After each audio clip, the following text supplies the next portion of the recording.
Good evening everybody and welcome back to the shop. Tonight's little 1 hour project is a fabrication square. Now we've all had a need for one of them. Some of us, we do have these magnetic clamps which work quite well, but they're not always where we want them, or can't get them in places, or sometimes it just doesn't work out.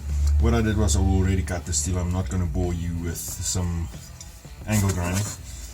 This is 1 inch by 1 inch by probably about 1/8 angle iron that I've cut to length, squared them off, and then I've just taken the lips out.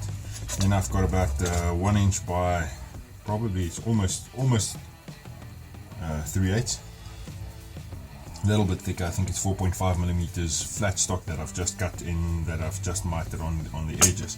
So what we'll be doing is, in essence, we'll fabricate ourselves a little square. It's going to sit like that, something like that. So once, if you can get that tacked up and in place good, you can use that then to clamp on other pieces of metal as and when you require. Use some C clamps on them, F clamps on them, whatever you want to do. I've left in that's why I left in that little gap, so you can actually then with your welder get into that corner.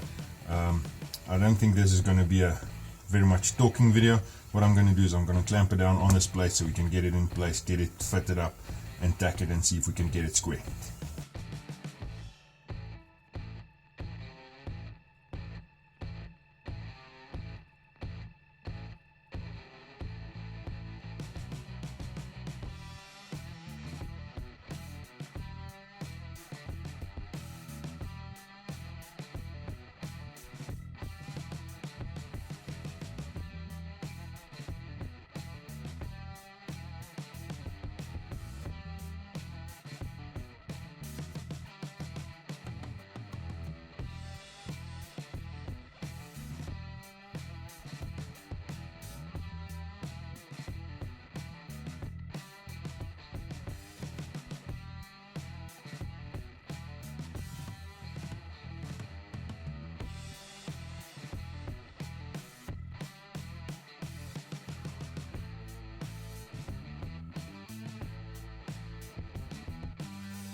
And there you have it. Little half an hour project. I don't even think it was a 1 hour project.